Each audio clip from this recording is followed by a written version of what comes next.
Sudah luar biasa sekali, namun kita akan mendengarkan, kita akan tambahkan bumbu-bumbu yang lebih gurih lagi, insya Allah akan disampaikan oleh Kiai Haji Syarif Batnaji. Fadal Kiai. Bismillahirrahmanirrahim. Assalamualaikum warahmatullahi wabarakatuh. Waalaikumsalam warahmatullahi wabarakatuh. Alhamdulillahirabbil alamin. Allahumma shalli wa sallim ala sayyidina Muhammad wa ala ali sayyidina Muhammad. Amma ba'du. Jamaah sekalian berbahagia, pemirsa TV One dimanapun berada, terkhusus guru kita Tuan Syekh Abdul Somad, yang semoga terus Allah berikan penjagaan kepada beliau dan para jamaah sekalian.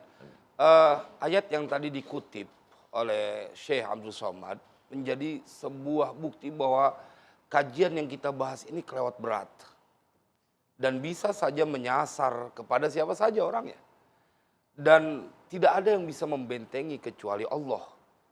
Ketika ayat itu kita baca lengkap dari awal, maka akan ada perintah dari Allah.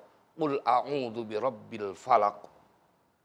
Bahwa penyakit yang disebut dengan hasadnya orang yang dengki atau yang hasad hanya bisa diproteksi, tidak terjadi pada dirimu, tidak menyasar kepadamu, adalah hanya Allah yang mampu melakukannya. Artinya ini penyakit kelewat berat akan menyasar kepada orang dan membawa madorot kepada orang lain. Misalnya ada orang perampok atau begal, kita tinggal minta dijaga oleh orang-orang yang mempunyai kekuatan. Dari militer misalnya, aman ente. Tapi kalau penyakit hasad dan efek dari orang yang hasad kepada dirimu, hanya Allah yang bisa memproteksimu. Karena itu wa min syarri hasidin idza hasad dimasukkan atau termasuk dalam ayat tersebut. Allah yang akan menjaga engkau dari kejahatan orang atau hasadnya orang yang hasad. Betapa berat. Maka itu jamaah sekalian berbahagia, usia dari hasad ini seperti yang diceritakan tadi sudah terjadi pada saat kehidupan masih di surga. Adam didengki oleh iblis. Turun kemudian ke anaknya Adam. Watslu alaihim naba abnai Adam bil haqq idh qarraba qurbanan fatuqbila min ahadihima wa lam yutaqabbal minal akhar. Allah menceritakan tentang bagaimana anaknya Adam, Qabil dan Habil, yang kemudian sampai penyakit hasad ini sampai tega saudara kandung membunuh saudaranya. Atau kita akan dengar cerita dalam Al-Quran ketika saudara-saudaranya Yusuf mencoba mempunyai makar. Qalu ya abana ma laka la ta'manna ala Yusufa wa inna lahu lanasihun arsilhu ma'ana ghada yarta' wa yal'ab wa inna lahu lahafizun. Ini kan Allah ceritakan kedengkian yang begitu hebat. Tega dia punya abang yang begitu banyak, Yusuf yang masih kecil dilemparin ke dalam sumur. Allah. Ini semua karena penyakit hasad. Dan yang bisa memproteksimu dari kejahatan orang yang dengki, yang hasad, adalah hanya Allah.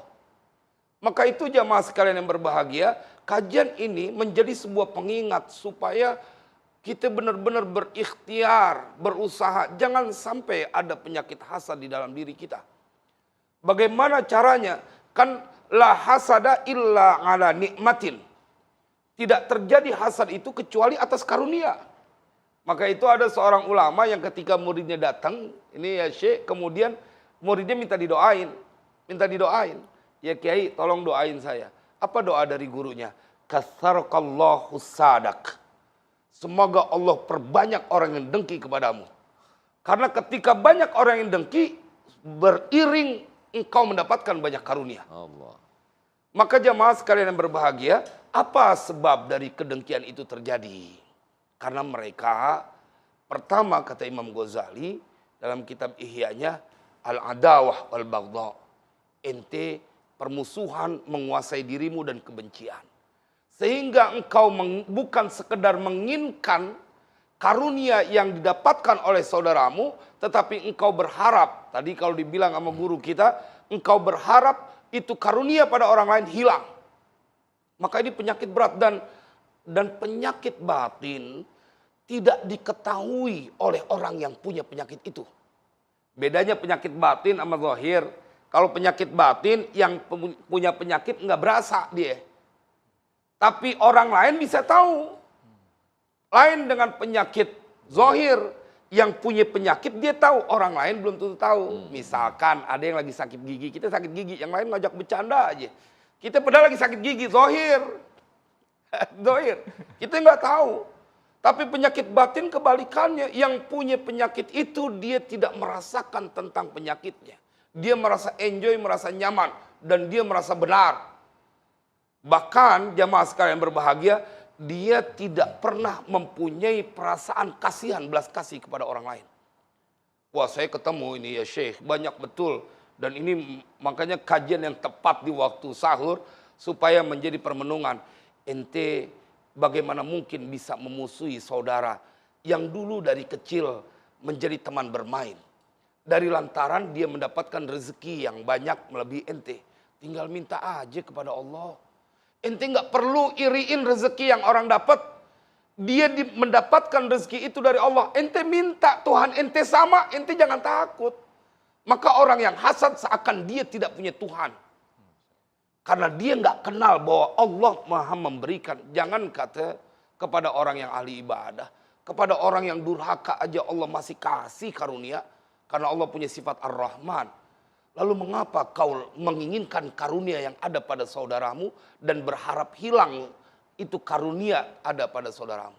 Yang kedua, kata Imam Ghazali, dia ada 7 sebabnya. Yang kedua, diantaranya adalah at-takabbur. Dia takabur, dia sombong. Dia nggak ingin ada orang lain yang bisa melebihi kedudukannya. Dan yang ketiga, diantaranya adalah ujub. Dia membanggakan dirinya. Maka dia akan segera keluar hasadnya, dengkinya ketika melihat orang lain mempunyai kelebihan. Dan yang paling berat adalah ketika dia punya kepentingan untuk urusan duniawi. Ini dia di kantor sikut kiri, sikut kanan, fitnah kiri, fitnah kanan, menginginkan kesusahan pada orang lain. Jemaah sekalian berbahagia, innamal mu'minuna ikhwah. Begitu kata Al-Quran. Ente jangan menyakiti seseorang yang Allah telah persaudarakan engkau di dalam Al-Quran. Selagi mereka bersyahadat, mereka adalah saudaramu. Innamal mu'minuna ikhwah. Lalu bagaimana mungkin kau kemudian menginginkan kecelakaan kepada saudaramu? Ya Rob, ini hampir di setiap tempat kita temukan. Dan bahkan terjadi pada hubungan yang dia teramat dekat. Ada hubungan saudara. Mereka menginginkan kesulitan terjadi pada orang lain. Itu dia, setan mempunyai keberhasilan ketika mempengaruhi orang untuk membenci saudaranya dan menginginkan terjadi kecelakaan.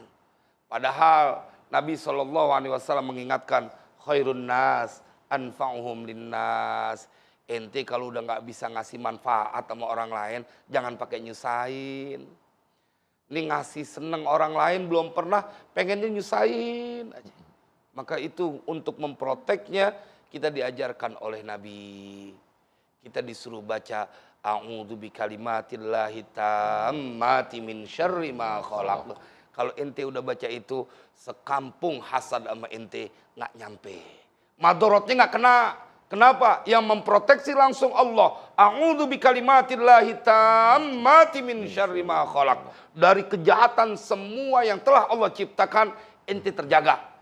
Maka menjadi tetap kita mengkoreksi diri kita, jangan sampai ada kedengkian kepada orang lain, resikonya berabe. Tadi disampaikan oleh guru kita, ente punya kebaikan, habis diambil sama dengki. Maka Nabi menceritakan ada 2 orang wanita yang dia sedang berpuasa, kemudian hampir mati. Dia kirim utusan kepada Rasulullah SAW. Kemudian pada saat sampai utusan itu Nabi bilang, bawa ini sebuah wadah, ember kalau cara kita, kemudian suruh muntahkan semua yang ada di dalam perut mereka. Dimuntahin keluar darah segar, daging. Dan 2 wanita itu disebut oleh Nabi, dia mampu menahan sesuatu yang diharamkan, tetapi dia mampu menahan sesuatu yang dibolehkan. Karena sedang puasa, makan dan minum kan boleh. Dia bisa tahan. Tapi dia tidak bisa menahan sesuatu yang diharamkan oleh Allah. Ketika engkau hasad, itu dilarang oleh Allah. Dan petakannya adalah engkau akan termasuk orang-orang munafik yang mereka fid darkil asfali minan nar. karena engkau mengaku beriman, tapi prakteknya engkau adalah orang yang khianat terhadap agamamu. Mudah-mudahan manfaat. Masya Allah, terima kasih Yai Syarif Ahmad Najih. Jadi satu introspeksi dan juga muhasabah buat diri kita. Apakah kita termasuk dari ciri-ciri yang disebutkan Yai kita tadi, di antaranya ujub, sombong, dan juga takabur.